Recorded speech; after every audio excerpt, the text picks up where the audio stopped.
Good afternoon, Pointers, and welcome back to SPTV Sports Hub. I'm Will Haroldson. Alongside me today is Carson and Teuke. On today's episode, we will cover the Pointers football team's performance against UW River Falls, Lady Pointers' upcoming cancer awareness match, and a little regional sports action too. So don't tune away because all of this when we come back.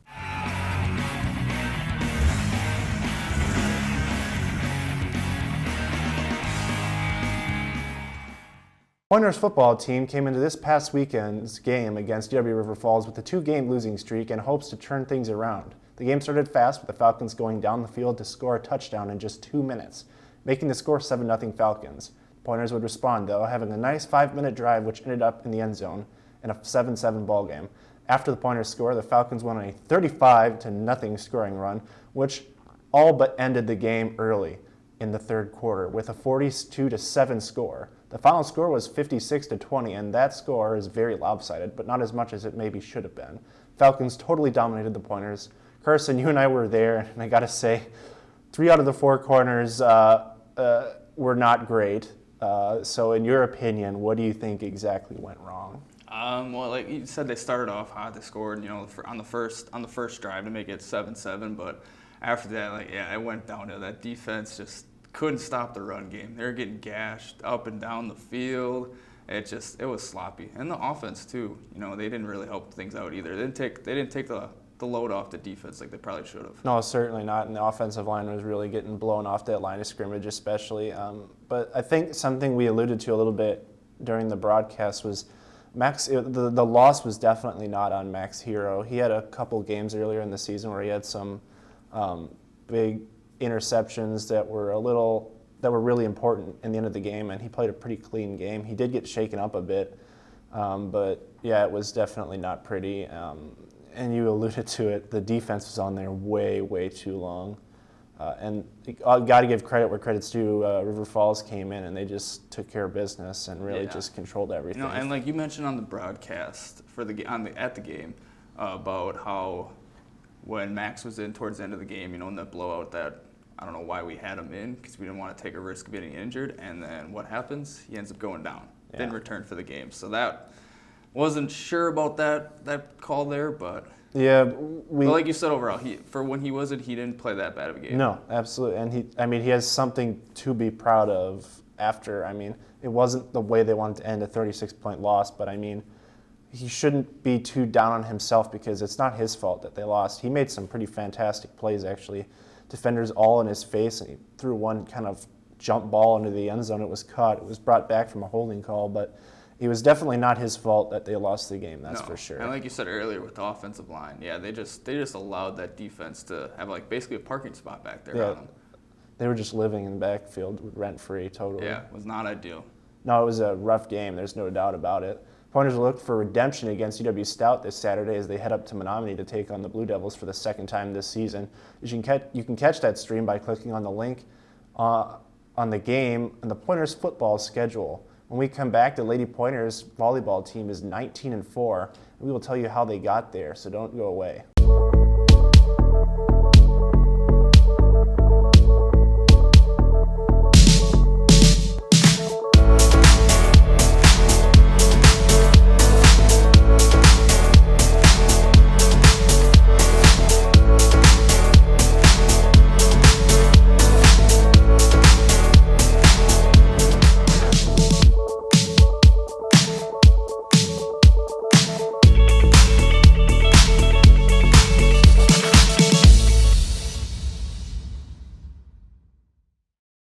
Welcome back to the Sports Hub. The Lady Pointers team are 19-4 and are one of the top teams not only in the WIAC but the number 21 ranked team in all of Division III women's volleyball. With a 3-1 conference record, the Lady Pointers are in second place in the WIAC and poised to take a top spot if they can come up with away wins against conference opponent Whitewater on Saturday Cancer Awareness Game. So Carson, we've been talking about the volleyball team a lot this year, and me and Ashton especially were talking about how we were so impressed how they went from 2-2 to now being 19-4. They had a 13-game winning streak at one point and just really turned this season around. They're nationally ranked in Division III top 25 as number 21. They've beaten like 4 ranked teams. So it's it's just really been stunning how they've been able to pull this turnaround, really. Yeah, and I haven't been able to witness much of that, but from what I've seen, from what I've heard actually, that they've just been able to like destroy everybody. They've been hitting, I think like they're like over 200 plus on aces, spikes, or I should say kills. So they're just destroying the other teams. Yeah, no, it's truly impressive. Like they had their 13-game win streak come to an end last week, but they immediately followed up that with a 3-0 win, and that's really impressive because it's hard, let alone to win one set because it goes best of 5. Mm-hmm. So I mean, to win 3-0 and not allow another team to score a point or to get a win is incredibly impressive. And 19-4, they're definitely, they got 8 games left of the season, so they're 23 games in. How can they sustain success going into the postseason? Because this is like the kind of time where you want to get that number 1 in the conference, but also you got to rest your players, also make it a little easier for them. Yeah, like you said, you want to keep everybody kind of fresh and healthy going into the postseason. But as far as how they keep playing, I think they just got to keep doing what they're doing now. Just keep getting those kills because, like I said, they're like almost 200 plus on their opponents total on kills. So I think you just keep that offense going, move it around, and like you said, keep everybody healthy. Yeah, statistically, I mean, looking down their stat sheets, they're been incredible so far this year, and they have a Friday game against Carroll University, and then the Saturday cancer awareness game, which I will be at. I don't know, I will not be calling that, but I will be there. So if you want to come and say hey, you can say hey to me. Yeah, absolutely. Yeah, no, it's definitely exciting because the excitement around teams that that are do well. Not saying that the football team hasn't done well. They're on a 3-game losing streak, so they're struggling a bit. But it's been a little disappointing. It's easy. It's nicer to get around a team that's been doing really well, and I feel like the student body is really excited and they enjoy going to watch the volleyball team, as any fan base would do when another team would be successful. You don't want to go watch a bad team. No, absolutely. So if you're good, you're going to get a lot more fans in there. Yeah, without question. When we come back, the Brewers take on the Atlanta Braves in Game 3 Monday, and the Green Bay Packers, crazy overtime win over the Bengals. So don't go away because we'll be right back.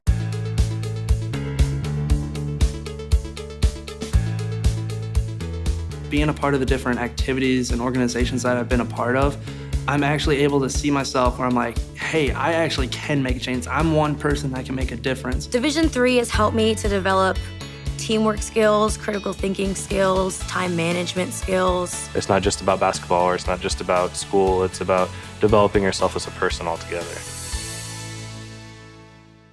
Welcome back to the Sports Hub. The Brewers split the first 2 games of the National League Divisional Series with the Atlanta Braves, and now to look to try to take control of the series with a road win. The Brewers won a great first game with amazing pitching by Corbin Burns as always, but it was Max Farid who was the Brewers killer in the second game, where they shut down the Brew Crew in a 3-0 win for the Atlanta Braves. Now it's up to Freddie Peralta to get the Brewers back into the win column.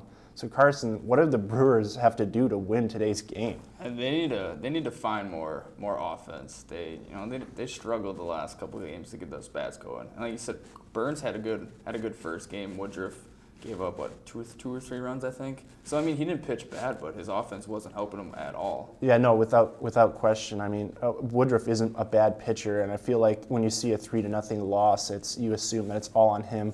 He did give up a solo home run, but he did pitch a good game, and the offense really did not play complimentary ball because they didn't give him any comfort room to say, okay, we can be back into this game.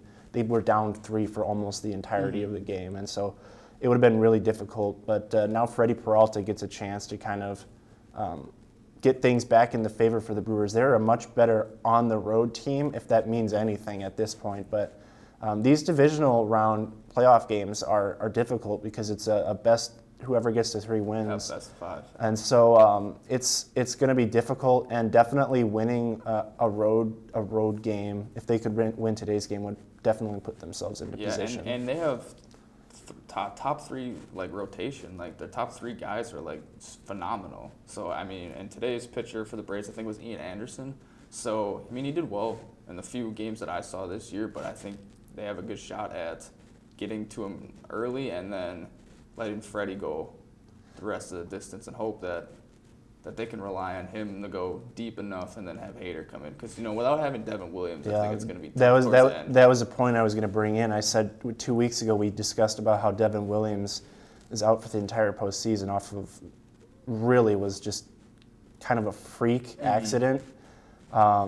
And that's really going to hurt the Brewers. So how are they going to adapt to it? Because they don't want to have to use Hader as great as he is. They don't want to have to use him for 2 innings. Yeah, because that happened like a couple years ago when they played the Dodgers. That bullpen was burnt out. You were using them constant. So I think you gotta, in the best of 5 series, you got a little bit of leeway. So I think you could have someone like Hauser, like they did last game, I think, or game 1.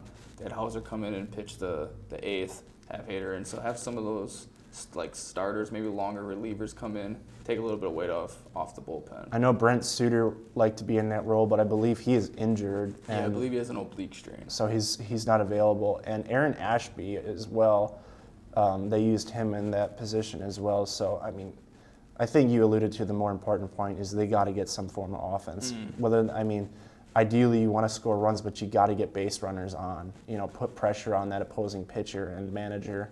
And really play a chess game because Craig Counsell is phenomenal at managing a ball club, and you really just got to give him a position to where he can take control of the game and put it in the Brewers' hands. Yeah, and that Braves back end of the bullpen isn't that great. So I think if you can get the starter out and get them in there, I think you got a good shot at getting some runs up. But like you said, we need to get runs first. That's the big thing. Absolutely. And the Braves, by no means are they not a good hitting team. They got some really good hittings in Freddie Freeman and Ozzie Albies. Yep. They can definitely put up runs. So Brewers pitchers, as great as they have been, they got to be wary against throwing some bad pitches against them because they can take you deep. I do think that the Braves are being slept on in this postseason. No, yeah, without question. I mean, all they did was win the National League East division, which may not seem that impressive, but still they won a division in a 162-game season. So I consider it as impressive, and there's no doubt that Game 3 is a massive game for this series. The Green Bay Packers' hearts may still be aching after yesterday's strange game against the Cincinnati Bengals. It was definitely a strange game for both kickers on both teams. Mason Crosby came into the game with a 24 made field goal streak, hit his next 3, but the final 8 minutes of the game and overtime, both teams accounted for 5 missed field goals. Crosby had 3 different chances at potentially winning the game, but pushed all 3 to the left. Evan McPherson wasn't any better, banging both of his kicks off the upright or the flag at the top. Ultimately, Crosby was given a 4th chance at redemption. He was able to put the ball through the goalpost for a win, improving the Packers to a 4-1 record. That was a weird game.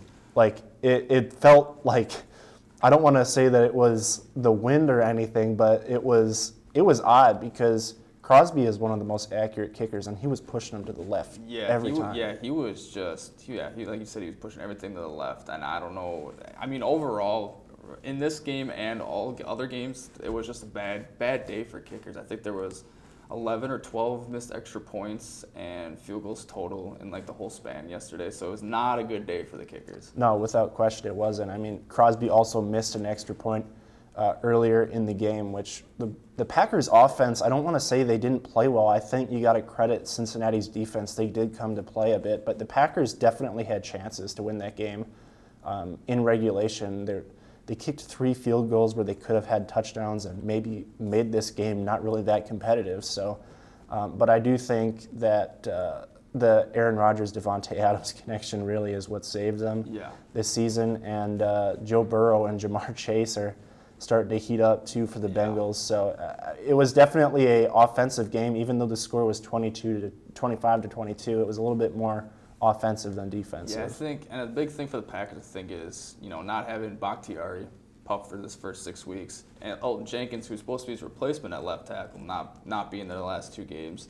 So your line is kind of makeshift. The rookie Myers didn't play yesterday either. And not having MVS kind of stretch the field, you're just relying on Devontae at that point.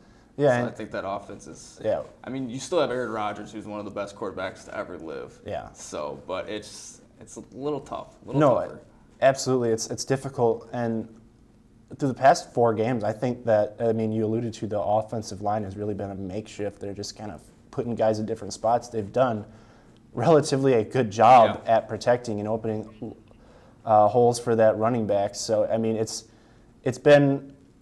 was a rough first game against the Saints, but they've really bounced back. And I don't want to say that it was a good game, but they found a way to win ultimately, even though it did come down to Bengals kicker not hitting a field goal. But now they play the Chicago Bears, I believe, in Soldier Field. And Packers-Bears games are always exciting. It'll be primetime TV.